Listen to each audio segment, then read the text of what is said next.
spesiaal daardie persoon se hart sal aanraak en dat u vanmôre u genesende krag deur daardie persoon sal vloei, Here. Here, ek kom loof u en ek kom prys u vanmôre vir die bloed van die lam, vir die prys wat u betaal het vir elkeen van ons, Here, aan die kruis, Here Jesus. En ek kom vanmôre, Here, en ek kom bid en ek kom vra, Here, dat u elkeen sal bedien in hierdie plek. Ons het u nodig. Ons het 'n uitroep vanmôre na u toe. Ons het u nodig in Jesus se naam. Ons het u nodig in Jesus se naam. Ons roep uit, Here, bedien ons. Bedien ons met u woord. Was ons in die woord vanmôre. Maak ons skoon dat ons heilig en rein voor u kan staan in Jesus se naam. Ons het 'n verwagting dat u sal kom, Here. U sal kom vir elkeen van ons, Here. Ons prys u, ons loof u. Oh, riba ba ba ba ba ba. Thank you, Lord Jesus. Thank you, Lord Jesus. Yes, Lord. Yes, Lord.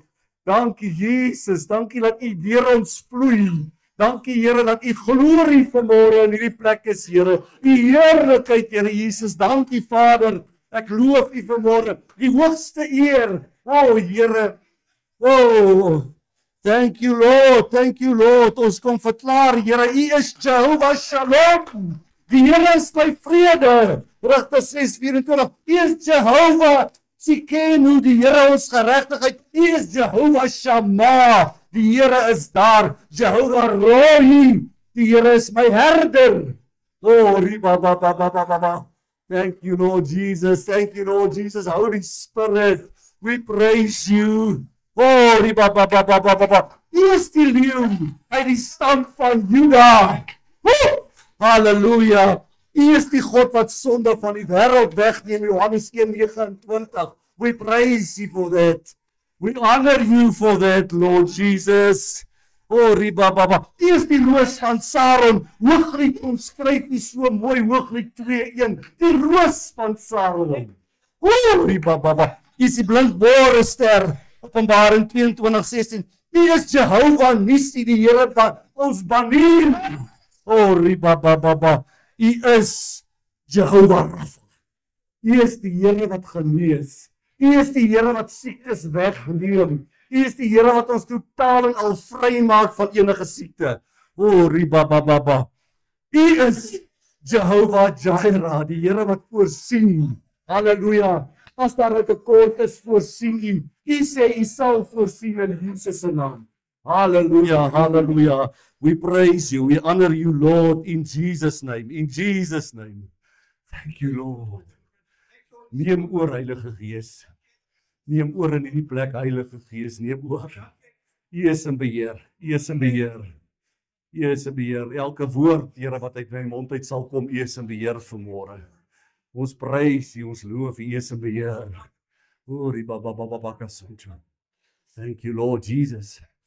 Thank you, Lord Jesus. U is heilig. U is heilig. U glorie alleenig, Lord. Thank you, Lord Jesus. Thank you, Lord Jesus. We praise you. Hallelujah. Oh, thank you, Lord Jesus. Thank you, Lord. In Jesus' name, amen and amen.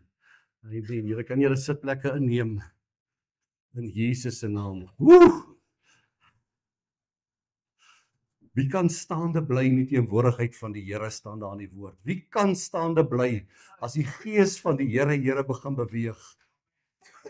Kan jy nie staande bly nie. Prys sy naam, prys sy naam.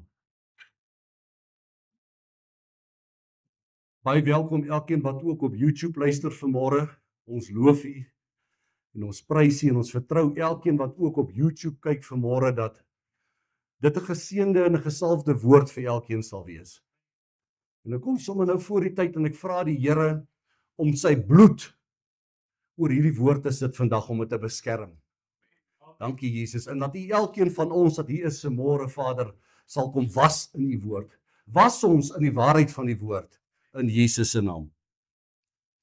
Nou nadat ek die vorige keer bedien het oor die heerlikheid, die glorie van die Here in ons, moet ek sê, dis wonderlik om te kan opmerk vanmôre dat die heerlikheid van God deur elkeen begin te skyn in die plek. Kom ons loof hom daarvoor. Kom ons eer hom daarvoor. Maar toe ek so 'n woord soek in die week en ek vra vir die Here, waar begin ek? Wat moet ek bedien? Toe kom die Here en hy vra vir my die volgende vraag. Hy sê vir my, François, in watter jaar is jy? Wat 'n snaakse vraag. Ek sê, maar ek is in 2025, Here. 2025. En hy sê vir my, ek vra jou weer, watter jaar is dit? Ek sê 2025. Nou vra gou vir die een wat langs jou sit vanmôre. In watter jaar lewe jy? En antwoord hom. In watter jaar sê julle is dit nou vandag? Watter jaar sê julle? Die jaar wat? Die jaar 25. Wat sê julle ander? Watter jaar is julle in? Weet julle nie? Dis die jaar 25. Alright. Maar die Here sê vir my, François, luister 'n bietjie na die mense. As jy met mense gesels, as mense jou 'n storie vertel, as mense vir jou vertel van trauma wat hulle gehad het, of 'n ou vertel jou van 'n onderonsie waar hy nou was, of hy vertel jou iets, hy sê dan is hulle in 'n ander jaar. Hy sê as jy met iemand praat wat geskei is, dan lewe daai vrou in 2016. Hy sê as jy met iemand praat wat 'n traumatiese geval gehad het in 2019, dan lewe hy in 2019, want hy vertel vir jou net van 2019 se traumatiese verhale. Het jy al mense gehoor soos die pad geloop het en jare geloop het, hoe lewe mense nou nog in COVID? Vasgevang in COVID. Hy vertel vir jou wat hy gemaak het in COVID en hoe hy swaar gekry het in COVID. Hy kan nie aanbeweeg na die jaar 25 toe nie, hy bly in COVID.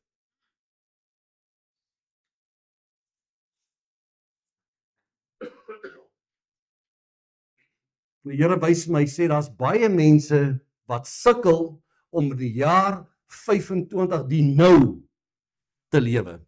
Hulle kan die jaar waarin dit swaar gegaan het, nie vergewe en agterlaat nie. So hulle is in 2011, in 2013, in 2008 vasgevang. Hoeveel dinge het hierdie afgelope jaar met julle plaasgevind wat hier is, wat jy nou kan herinner, van Januarie af tot nou toe, wat dalk onsmaaklik was, wat jy hierdie jaar gaan saamvat na jou toe in 2026. Het jy dit, wat op jou pad gekom het in 2025 tot dusver, wat onsmaaklik was, wat traumaties was vir jou, het jy dit agter jou gesit en staan jy vanmôre hier met 'n skoon gewete om te sê, ek gaan die jaar 2026 in met 'n skoon gemoed? Of is daar sekere dinge wat jou terughou, wat jy het nou al klaar die soetkuis uitgehaal om dit in te sit vir volgende jaar? Hoeveel dinge, toe jy 'n kleinseentjie in 1980 was of 'n dogtertjie in 1990, hoeveel dinge van daardie jare het jy maar elke jaar oorgedra na 81 toe, na 82 toe, na 83 toe? En ek het gister daar by Christel, se ouers is hier vanmôre, Christo Willen, baie dankie dat julle hier kom bywoon vanmôre, en ek weet, julle kan in julle hart so juig vanmôre oor julle kinders wat die Here met 'n passie dien. Ek dink julle voel as ouers goed vanmôre, omdat julle kinders lief is vir julle. En ons staan so en gesels, ek en hy was op dieselfde dorpie groot geword, Ehrenburg, en ons staan so en gesels en praat so 'n bietjie oor ons stouteghede en goed. Maar as ek al daai goed jaar na jaar moes oordra, dan het ek nou al 'n soetkuis gehad wat so groot moes gewees het. Om al hierdie goed te dra wat hulle my aangedoen het toe ek 'n kind was. En ek glo dieselfde met jou, Christen. So vanmôre se tema is die gevaar van 'n gewonde siel in 'n gesalfde lewe. En ek gaan vir julle mooi verduidelik wat is 'n gewonde siel. En wat is 'n gesalfde lewe?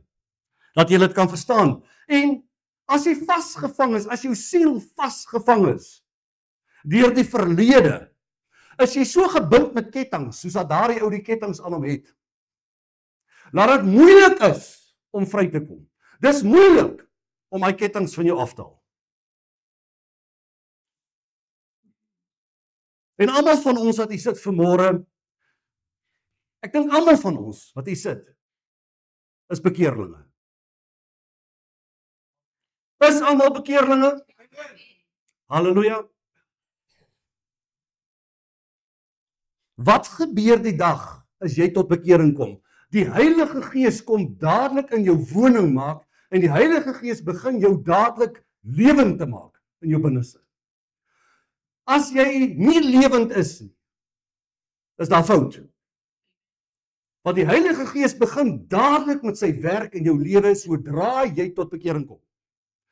Want daar staan in Romeine 8:16, kyk saam met my, daar staan die Gees self, die Heilige Gees self getuig saam met ons gees dat ons kinders van God is.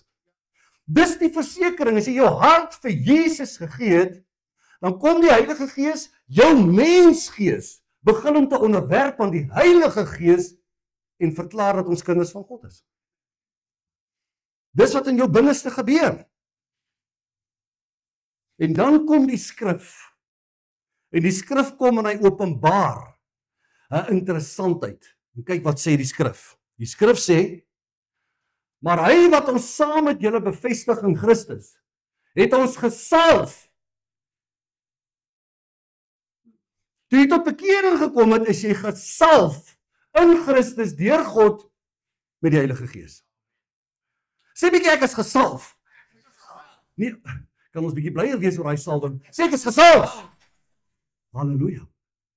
Elkeen van julle wat hier sit, as jy vir my sê, jy's 'n bekeerling, is jy gesalf deur die Heilige Gees. En ek wil vanmôre vir jou verduidelik, wat beteken dit as jy gesalf is met die Heilige Gees? Dis die wonderlikste geskenk, die pragtigste geskenk, dis die mooiste geskenk, dis die allergrootste geskenk wat jy in jou lewe kan kry, is die Heilige Gees. Daar is nie 'n groter geskenk nie. Geld kan dit nie koop nie. Jy kan dit nêrens van 'n winkelrak afhaal nie. Dis 'n geskenk.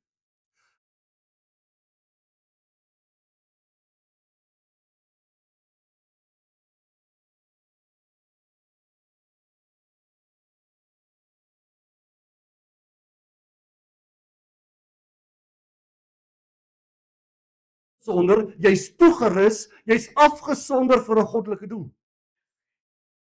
Die salwing wat jy ontvang, die salwing van die Heilige Gees, sien julle daardie groot betekenis? In die Hebreëse woord daarvoor is mashak. Mashak. Jy's afgesonder vir 'n goddelike doel. Elkeen van julle wat hier sit vanmôre is kosbaar.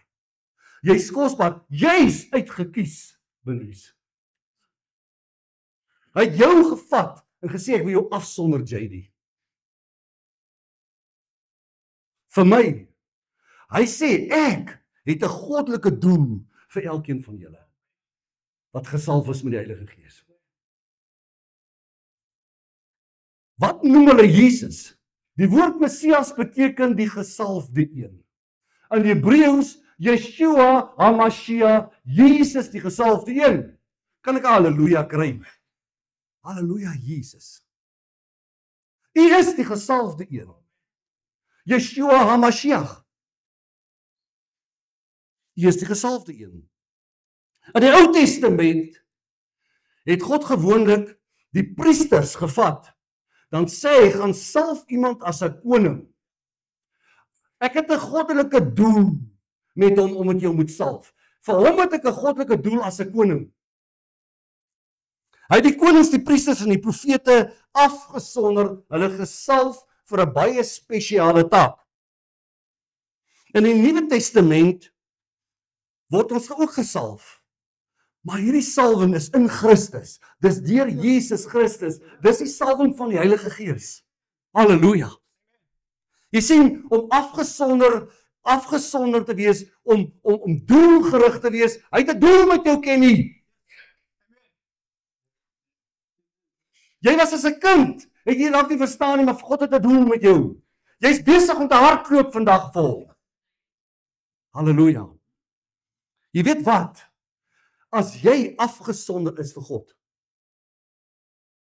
hy wil jou oprig vir 'n spesifieke doel. Besef dit vandag. Hy wil jou verander. Hy wil dinge in jou transformeer. Hy wil jou nuut maak. Sy gees alleen kan jou nuut maak. Halleluja.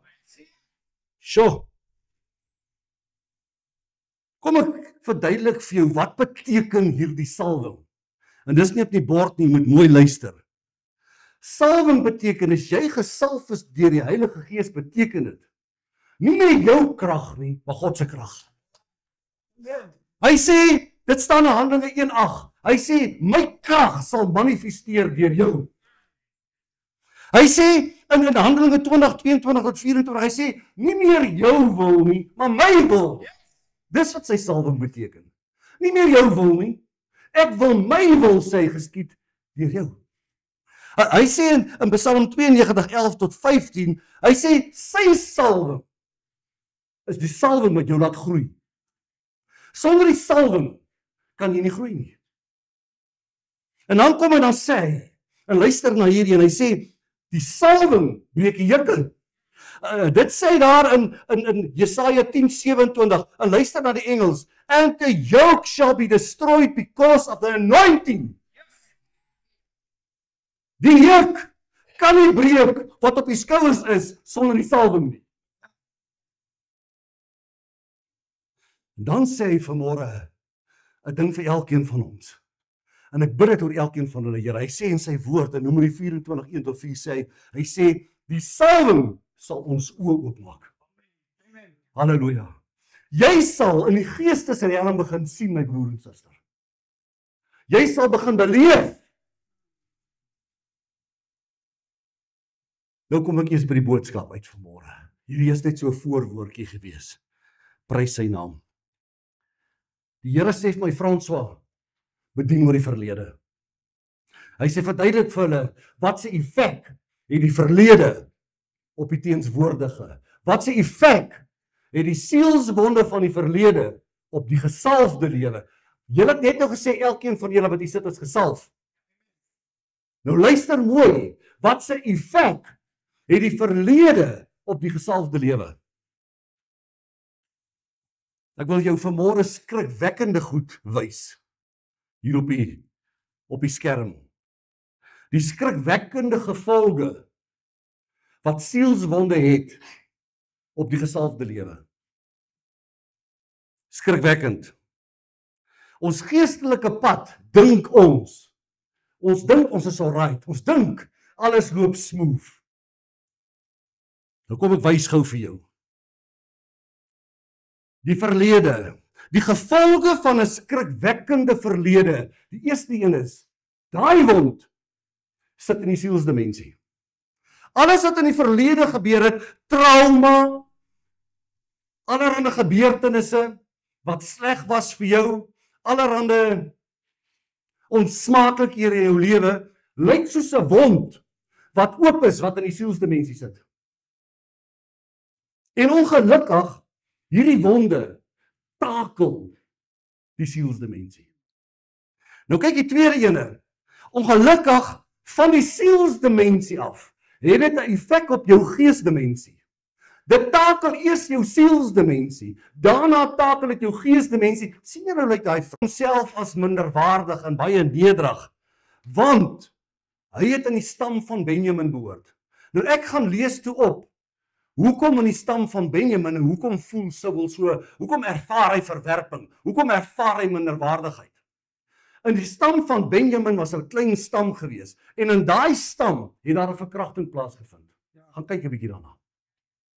En daai stam van Benjamin was geoordeel deur die ander stamme, dat dit 'n stam was wat in sonde was, dat dit 'n stam was wie se verhouding met die Here nie reg was nie. Dis hoekom hulle die sonde gepleeg het.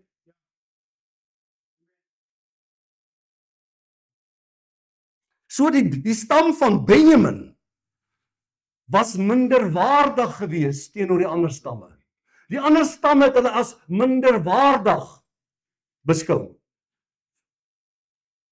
En Saul weet dit, want hulle in die gesin praat daarvan. Hulle weet wat is die gevolge gewees van hierdie sonde.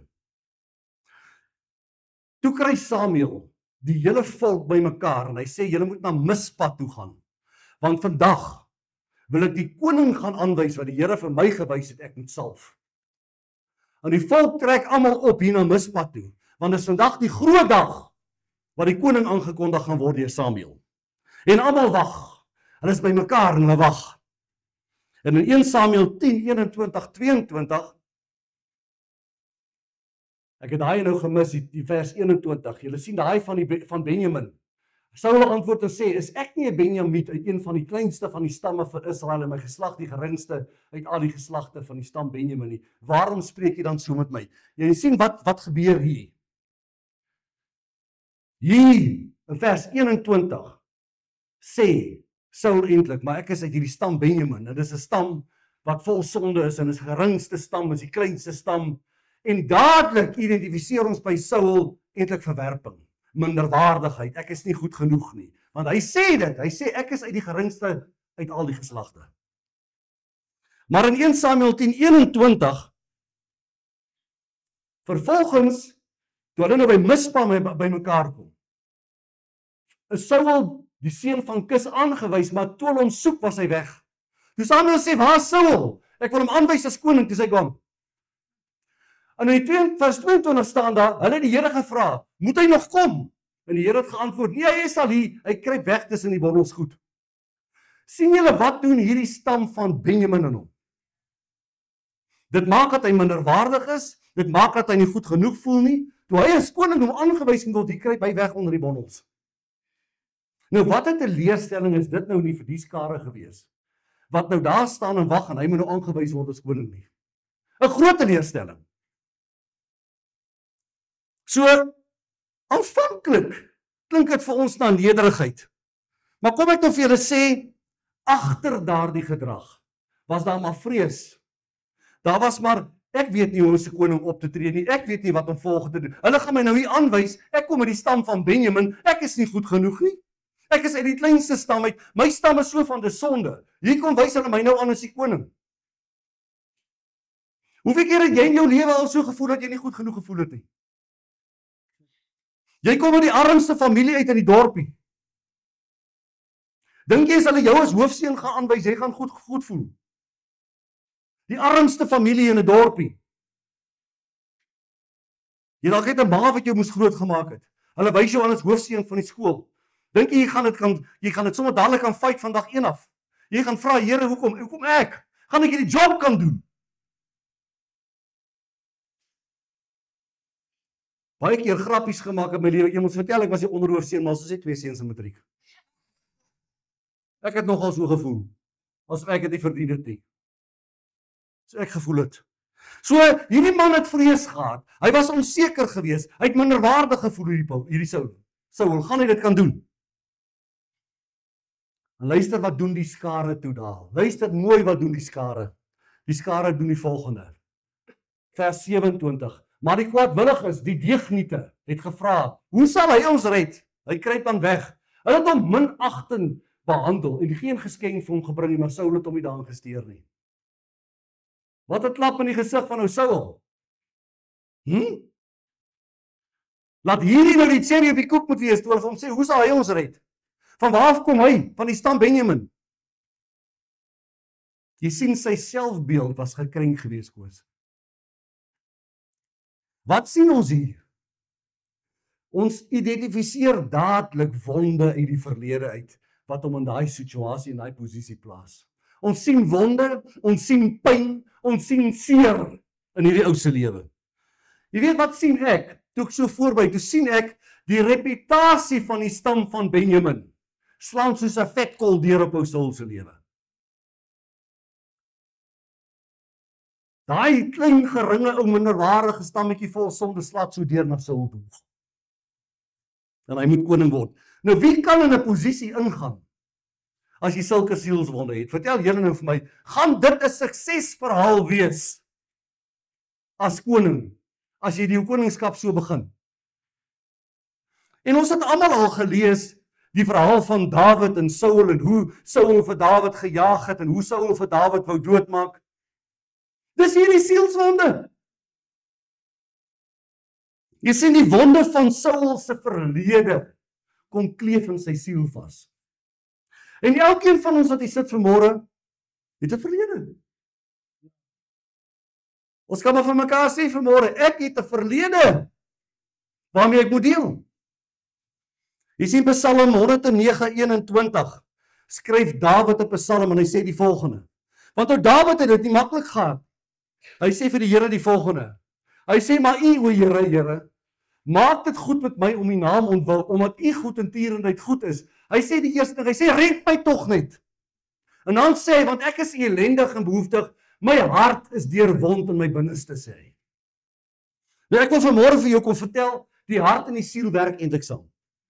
As daar sielswonde is wat in die siel is, die hart is eintlik saam met die siel in hierdie ding in. Die hart kry dadelik seer, hierdie hart van jou. Hy's moeilik. Hulle sê ons moet ons hart nie vertrou nie, Abby. Ons moet nie ons hart vertrou nie. Jy sien, wat in jou siel gebeur, raak direk jou hart. Wanneer die siel gewond is, word die hart seer.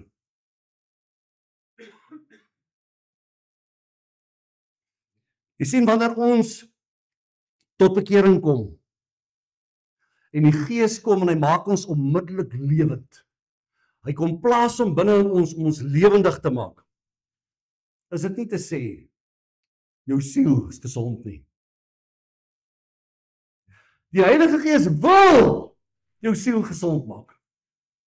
Jy sien die wonde van ons verlede.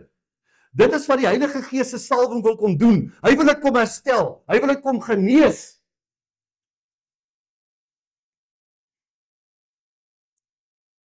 Ek en jy was my so gewees.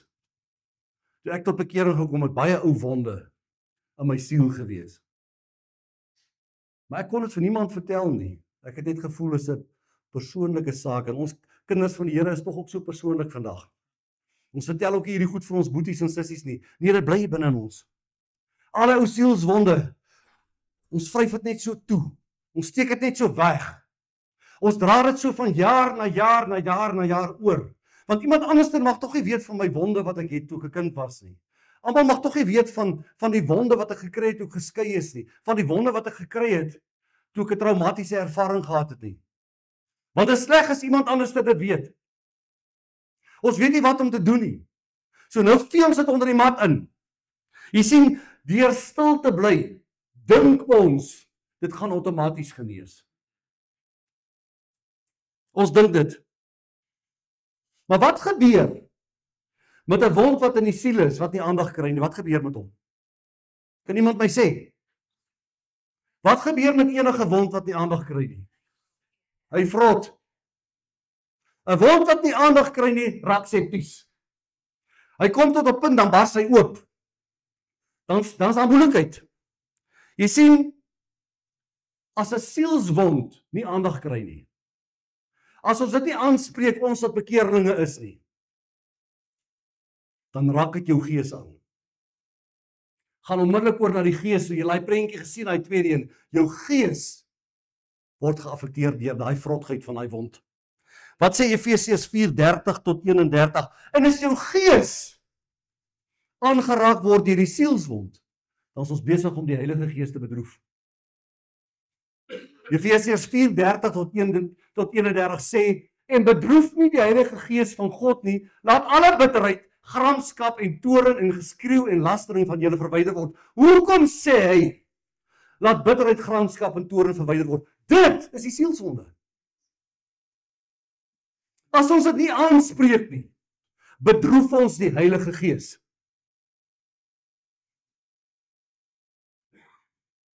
Nou vra ons, hoekom sukkel? Ons is almal gesalfdes van die Here, gesalf deur die Heilige Gees. Nou hoekom is dit vir ons moeilik om te vloei in die Heilige Gees? O wonder. O wonder, maak dat ons nie kan vloei in die Heilige Gees nie. Maak dat ons nie vrylik kan beweeg deur die Gees nie.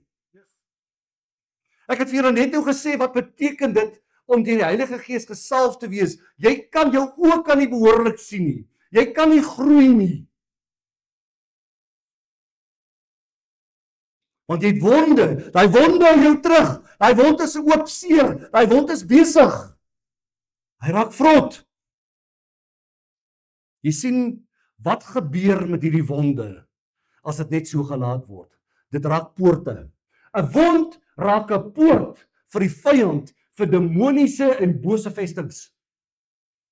Julle oë moet nie groot raak nie. Dis wat gebeur met 'n wond wat nie aandag kry nie. Jy sien, dit raak 'n vesting vir onrein geeste, Eugene. Kom ek bewys dit vir jou die skrif uit.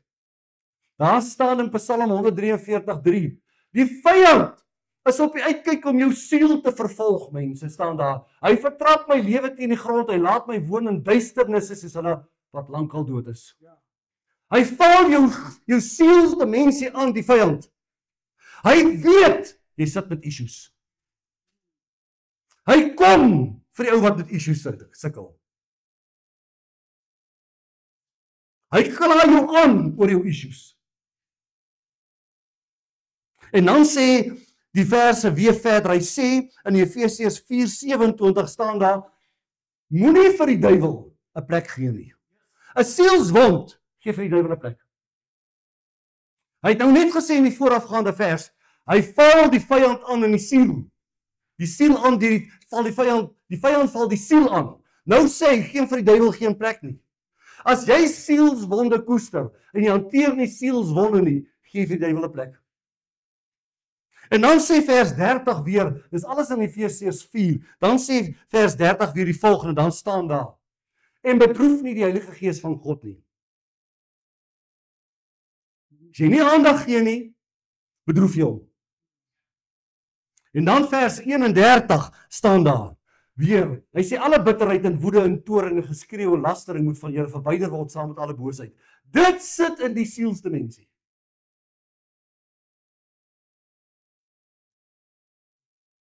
Wanneer sielswonde nie aangespreek word nie, veroorsaak dit twee dinge. Jy kan maar neerskryf vanmôre, veroorsaak twee dinge. As die wonde in die siel nie aangespreek word nie, raak dit jou mensgees. Jou mensgees raak dit. Jou mensgees besluit dan, ek hoor nie meer die stem van die Heilige Gees nie, ek kan nie meer doen wat die Heilige Gees vir my sê nie, want hierdie wond is 'n groter probleem. Ek kan die Here nie meer hoor nie. Jy hoor nie meer die stem van die Heilige Gees nie, want jou geesmens is geknak as gevolg van die sielswond. Spreuke 15:13 staan daar, 'n vrolike hart maak die aangesig bly, maar by verdriet van die hart en die siel is die gees neerslagtig. As jou gees neerslagtig begin raak, dan onderwerp hy hom nie meer aan die Heilige Gees nie. En dan, ons het reeds gesê, die hart en die siel werk saam. Die toestand van die siel, die wonde, het 'n direkte invloed op die hart. En dan Jesaja 63:10 staan daar die volgende. Maar hulle was streewig en het sy Heilige Gees bedroef, daarom het hy vir hulle in 'n vyand verander. Hy het self teen hulle geveg. Dis ernstig vanmôre mense. Ek bring hierdie woord. Ek wil hê die salwing van die Here moet deur elkeen vloei. Ek wil hê die salwing moet verandering bring. Ek wil hê julle moet besef wat dit beteken om gesalf is deur die Heilige Gees. Dis nie 'n goedkoop ding om te sê ek het tot bekering gekom nie. As jy tot bekering gekom het, dan weet ons jy word gesalf deur die Heilige Gees. Jy is deur hom uitverkies. Hy het 'n spesiale roeping vir jou lewe. Hy wil jou gebruik vir 'n sekere doel. En as jy dit nie verstaan nie, die salwing van die Heilige Gees nie, dan gebeur al hierdie goed. Ons kan nie dit goedkoop ag nie. Jy sien in tweedens, as die sielswond daar is, en die hart is aangetast daardeur, En die Heilige Gees het bedroef geraak. En die mensgees funksioneer nie meer soos dit moet funksioneer nie. Wat bly oor om aan te tas? Die liggaam. Nou kom hy. Nou val hy jou liggaam aan. Nou sê hy, hierso skryf ons in Spreuke 17:22, nou sê hulle, 'n vrolike hart bevorder die genesing, maar 'n verslae gees laat die gebeente uitdroog.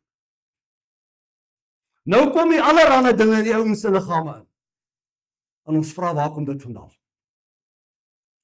As gevolg van sielswonde in die siel, hart, mensgees werk nie meer nie, Heilige Gees, jy hoor hom nie meer nie. Nou is dit die liggaam. Nou vra ons, hoekom is ek siek? Hoekom is ons siek? Hoekom het ek 'n pyn in my voet? Hoekom gaan dit so en hoekom gaan dit so? Daar's sekere issues waarmee gedeel moet word. Jy sien, nou vra 'n ou, hoekom kan ek nie slaap in die nag nie? Hoekom het ek spanning? Hoekom het ek stres? Psalm 32:3-5 sê die volgende. Dawid sê dat toe hy sy sonde en pyn toegemaak het, sien julle, toe hy sê, as ons nie oor ons sielswonde praat nie, toegemaak het sy bene oud geword. Hy sê, sy murg het verdwyn soos water in somerhitte, toe hy dit bely en oopmaak, het die genesing gekom.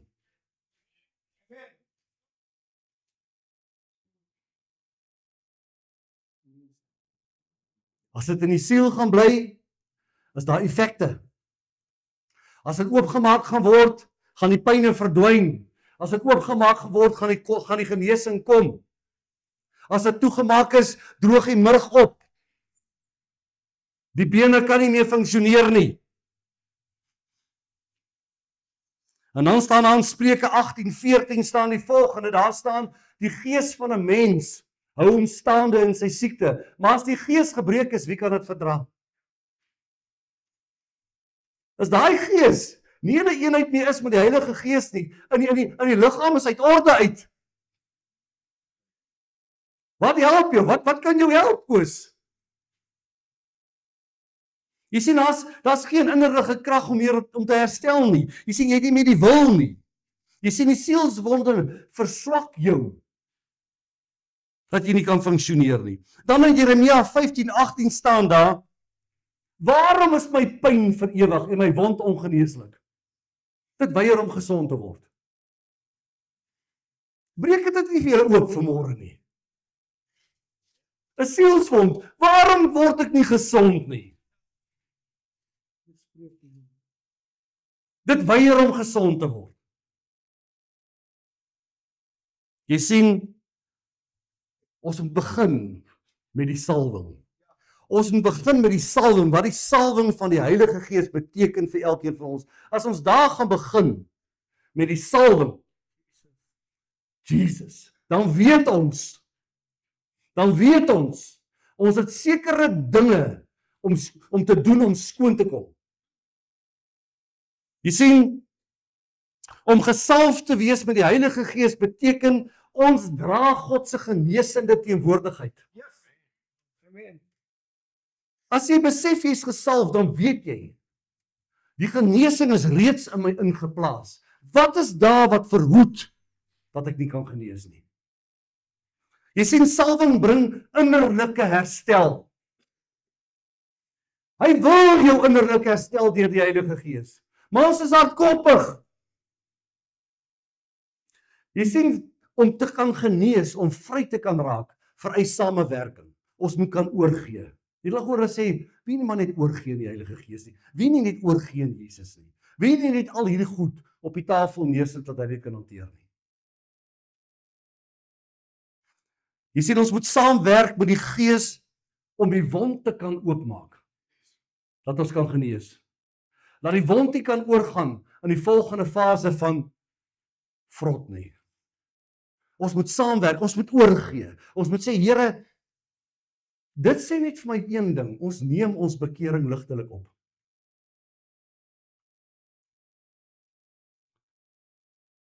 Dan het ek hier neergeskryf wat die Here vir my gewys het, die gesalfde gelowige moet in die lig kan staan.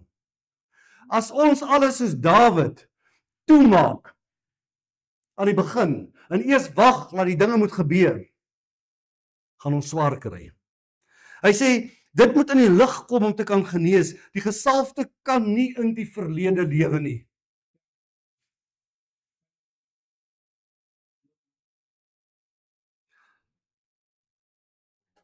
Gesalfdes sielswonde beperk die vloei van ons salwing. Jy kan nie in die salwing beweeg as die sielswonde die oorhand kry nie. Jy kan nie. Jesaja 59:2 sê daar, julle ongeregtighede het skeiding gebring tussen julle en God. Julle weier om daai ongeregtigheid voor hom te bring en te bely en te erken en te sê, Here, maak skoon my lewe. Jy sien, in Saul se verlede, kom ons kyk gou 'n bietjie, in Saul se verlede, hierdie sielswonde wat hy gehad het eintlik 'n effek gehad op sy goddelike bestemming. God sê vir Samuel, gaan salf daai man as koning. Want God sien raak, hy sien die potensiaal raak in hom. God weet hy het sielswonde. Hy sien die potensiaal in elkeen van ons raak. Hy weet, jy het 'n sielswond in jou, maar nogtans sê hy, ek wil jou gebruik, jy's my gesalfde, maar jy moet kan oorgee, jy moet kan neerlê. Hy sê, bely dit voor my. Hy sê, ek wil jou skoonmaak, ek wil jou verander, sê hy. Hy sien Saul het potensiaal. Saul gee nie oor nie. Die Here wil ons salf om ons af te sonder vir hom vir 'n goddelike doel. Vir 'n spesiale taak. Jy sien, wat gebeur met Saul op die einde van die dag? Ek het net al vir jou gesê, dis 'n poort vir 'n demoniese vesting, is 'n sielswond. Nou kyk wat gebeur met Saul. Daar staan in vers 16-14 van 1 Samuel, maar die gees van die Here het van Saul gewyk en 'n bose gees deur die Here gestuur het om verskrik. Ons weet hy het vir Dawid met 'n spies gegooi. Hy was beset deur 'n bose gees gewees. Dink jy ons gaan dit ontkom? Ons sielswond, dink jy nie daar kan sekere dinge op ons pad gebring word om skoon te kom nie? 'n Bose gees deur die Here gestuur het hom verskrik. Daai wonde was 'n poort gewees. Jy sien Handelinge 5:1-3. Jy sal baie wees wat vir my sê, man, dis Ou Testamenties hierdie Frans, waar is in die Nuwe Testament. Maar toe gaan kry ek vir jou 'n skrif in die Nuwe Testament ook. En dis van Ananias en Safira. En hy en sy vrou, ons weet mos die grond, hulle het gelieg oor die opbrengs van die verkoop van hulle grond. En hulle het dis 'n sielswond wat dit veroorsaak het. Want dit was vrees en hepsig geweest. Ek weet nie. Hy was lief vir geld, Ananias en Safira. Hulle was lief vir geld. Hulle het seker gedink, man, moenie die hele volle koopprys gee nie. Hy sê, want ons gaan dalk weer swaar kry. Dalk gaan ons weer armoede beleef. Hou die geld 'n bietjie terug. En daai vrees van die verlede, ek kan dalk weer swaar kry. Hier's nou geld, maar hou dit terug. Daai vrees maak dat hy nie te volle oorgee nie.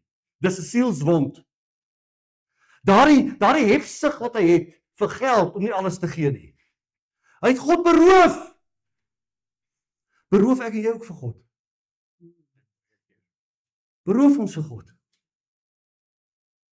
Sit ons met dieselfde vrees in ons dat ek nie genoeg sal hê vir die dag van môre nie. Hoekom moet ek geld gee vir die kerk? Hoekom moet ek 'n tiende gee? Hoekom moet ek dit gee? Nee, gee my tyd. Dis my tiende. Het ons wrogings oor dit? Is dit sielswonde uit ons verlede uit wat maak dat ons nie kan gee vir God nie? Beroof ons God. En toe sê Petrus vir Ananias en Safira die volgende. Hy sê, Ananias, waarom het Satan jou hart vervul? Om vir die Heilige Gees te lieg en van die prys van die grond agter te hou. Jy sien, hierdie sielswond, hierdie seer, hierdie vrees, hierdie onsekerheid waaraan Ananias en Safira was. Petrus sê vir hulle, jou hart was vervul deur Satan. Daai poort van die sielswond, Satan het toegang gekry. En ek besef net met my voorbereiding die volgende, ek besef, die tyd is naby. Die tyd is elkeen van ons wat hier sit naby. Hier is nie een van ons wat kan sê, daar's nog baie tyd oor nie. Ek het al vir julle baie vertel, hoe ek sien hoe my lewe verbygevlieg, van 'n seentjie af tot nou toe. Van in die 60 af is so, Dis verby. En almal van ons wat hier sit vanmôre het dalk 'n stukkie verlede waarin jy vasklou, wat 'n geheimenis is waarvan niemand mag weet nie. En daardie sielswond is nie lekker nie. Jy dink nou nog terug daaraan, jy dink daaraan hoe jy te nagekom is. Dit hou jou dalk terug in baie aspekte vandag. Jy sien, daai stukkie verlede, om wat jy so vasklou, gaan jou bestemming bepaal. Gaan my bestemming bepaal. As ons nie bereid is om skoon te maak en neer te lê nie, gaan dit ons bestemming bepaal. Jy sê die Here het een ding vir my laat uitstaan in hierdie week toe ek voorberei het wat die verlede aanbetref. En ek gaan weer na daai versgedeelte toe. En ja, daar's verskillende vertolkings van hierdie versgedeelte. Daar staan niemand wat sy hand aan die ploeg slaan en agtertoe kyk is geskik vir die koninkryk van God nie.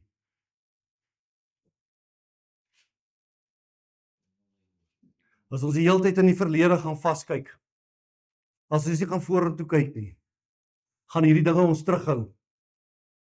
Ons gaan nie gaan vorentoe gaan nie. Jy sien, die hartseer is, as ons gaan agtertoe kyk, dan is ons nie geskik vir die koninkryk van God nie. Jy sien, as ek en jy onverdeelde aandag het, ek en jy is veronderstel om te ploeg en voor ons te kyk en vir Jesus raak te sien. Maar nou kyk ons agtertoe, ons kyk na die verlede, ons kyk hierdie sielswonde, ons kyk vas na hierdie sielswonde toe, en ons klou vas in hulle. Maar ons sien nie vir Jesus wat voor die ploeg is daar raak nie. Ons het onverdeelde aandag, ons is meer gefokus agter.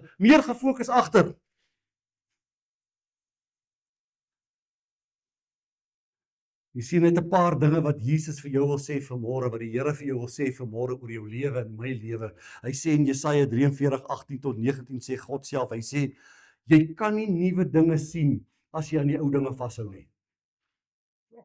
Jy kan nie, hy sê, wanneer jy jou verlede los, maak jy plek vir nuwe openbarings, nuwe seisoene, nuwe lewe.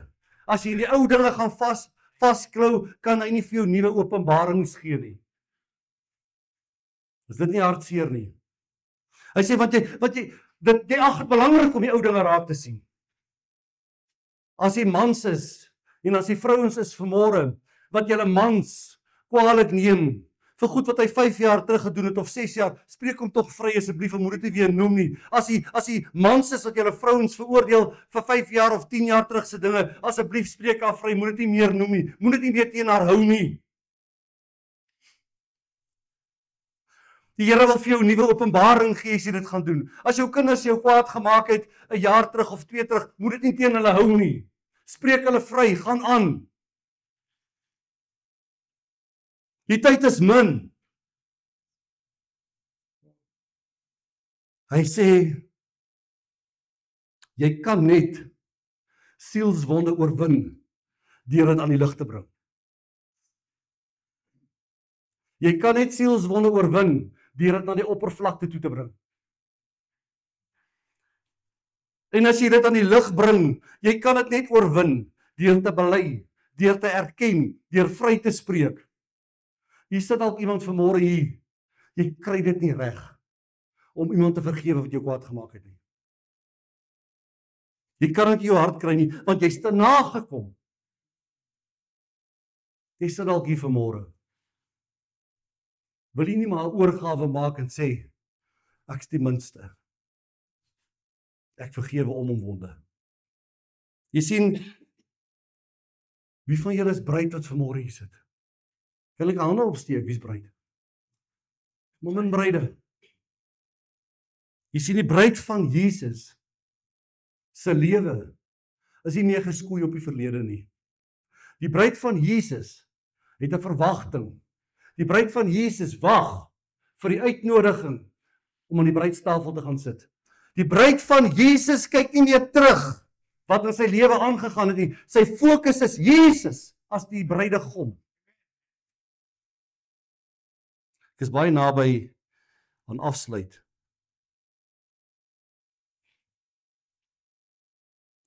Jy sien die bruid van Christus sien nie die verlede raak nie, Hubby. Hy sien net, hy of sy sien net die bruidegom raak. Net die bruidegom. Jy sien gesalfdes van God, jy wat hier sit, vanmôre, die Here het vir my gesê, ek moet jou pertinent sê vanmôre, jy moenie die salwing gerig ag wat op jou lewe is nie. En elkeen wat hier sit, het 'n salwing op sy lewe. Dit beteken, God wil jou gebruik vir 'n spesifieke doel. Dit beteken, die Here het jou uitgesonder en afgesonder vir hom. Hy wil jou verander, hy wil jou gebruik, hy wil jou oprig vir hom. Dis jou salwing. As iemand vir jou vra, het jy tot bekering kom, dan sê jy, ja, ek is gesalf deur die Heilige Gees. Ek is nie bekeerd sommer net ligtelik nie. Ek is gesalf. Jy sien geliefdes, God sê in Efesiërs 1:4-5, hy sê, hy het jou uitverkies vir homself. Hy sê om heilig en sonder gebrek voor hom in liefde te wees. Jy's uitgesonder vir hom, sê hy in Hebreërs. In Efesiërs 1:4-5. Hy sê vir jou gesalfde vanmôre, hy sê in Efesiërs 5-17, hy sê, moenie onverstandig wees nie. Hy sê, maar verstaan wat die wil van die Here is, word met die Gees vervul, sê hy. As jy gesalf is, lewe nie meer volgens jou wil nie, jy lewe volgens God se wil. Hy sê, gesalfdes, God wil vir jou sê in Jeremia 29:11, 'n baie bekende vers, hy sê, ek weet watter gedagtes ek aangaande julle koester, sê hy. Hy sê 'n hoopvolle toekoms. Jy is gesalf vir 'n hoopvolle toekoms. Hoekom bekommer jy jou oor wat oor 10 jaar gaan gebeur? Hoekom bekommer jy jou oor die dag van môre? Hy sê ek het 'n hoopvolle toekoms vir jou. Jy's gesalf. Jy's my gesalfde. Hy sê jy's uitverkies in my. Gesalfdes, God sê in Openbaring 15 die volgende, hy sê, hy het jou nie net geskape om 'n gelowige te wees nie. Hy sê, hy het jou geskape as 'n priester en 'n koning in sy koninkryk. Hy sê, jy's geroep om in gesag en reinheid te leef saam met Christus. Jy's geroep om saam met Jesus te wees.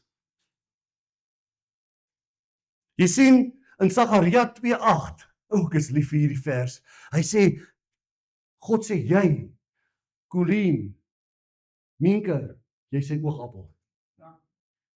Hy sê, jy is sy oogappel. Daar staan, want wie julle aanraak, raak my oogappel aan. Niemand sê jou aanraak en dan raak hy sy oogappel aan. Die vyand gaan nie naby jou kom nie. Besef, wat is jou salwing? Hy sê in Lukas 10:20, hy sê, God sê, jou naam is in die boek van die lewe geskrywe. Wie van julle twyfel of jou naam in die boek van die lewe geskrywe is? Hy sê, verbly julle daaroor dat julle name in die hemel opgeskryf is. Is dit iets om te juig nie? Jy is gesalf met jou naam is in die boek van die lewe opgeteken. Hy sê in Jesaja 43:4, God sê, Kenny, jy's kosbaar. Daniel, jy's kosbaar. Tembi, jy's kosbaar. My boetie, jy's kosbaar, sê die Here, hoor. Kyk hoe glimlag hierdie man toe ek sê kosbaar.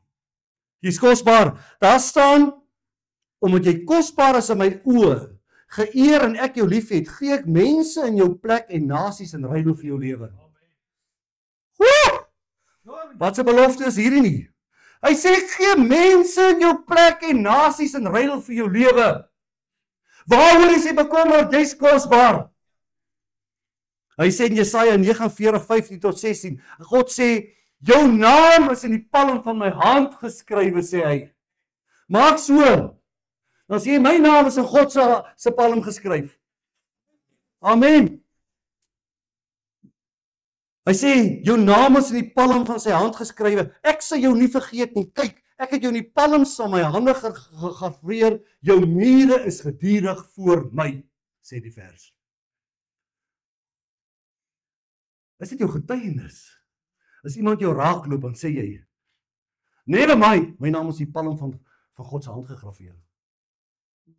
As iemand jou afsit, never mind man, my naam is in die palm van God se hand gegraveer. Never mind, moenie worry nie. Nee, jy het beseer gemaak. My naam is in die palm van God se hand gegraveer. Halleluja. Here. Here, Here. En wat noem julle my Here, Here? Julle doen nie wat ek sê nie. Ons sit net so, Vader, Ek glo U het in elkeen van ons se harte gewerk vanmôre. Ek glo Here, U het vanmôre iets wakker gemaak in ons. U het ons vanmôre laat verstaan, wat beteken dit om gesalf te wees? U het ons laat verstaan, wat beteken dit as 'n sielswond ons terughou? U het ons laat verstaan wat dit is, Vader, om deur 'n sielswond tot nie te gaan. Want U sê, Here, hierdie sielswond raak 'n oop wond wat vrot. Hy raak die geesmens aan, die geesmens beïnvloed, die Heilige Gees word bedroef en op die einde van die dag raak dit ons liggaam aan. Here, dat ons dit kan verstaan. Ek bid, maak dit vas in elkeen vanmôre wat hier sit. In Jesus se naam, ja. Ek bid vir 'n nuwe lewe. Ek bid vir 'n nuwe begin na vandag. Ek bid, o Vader, dat die mense sal wees vandag wat opnuut sal besef wat die salwing inhou vir hulle lewe. Ek bid, o Vader, dat U elkeen vanmôre, take us to the next level. Take us to the next level, Lord. Dankie Jesus, take us to the next level. Dat ons sal groei in U, dat ons sal afgee. Vader, U sê, as ons gesalf is, en sielswonde het, kan ons olie nie vloei na ander toe nie. Dis die salwing wat die juk sal breek. Amen. Dis die salwing in ons wat sal maak dat die olie uit ons uit sal vloei om ander mense te kan bedien. Halleluja. Ons bid dit in Jesus se naam. Amen. Halleluja.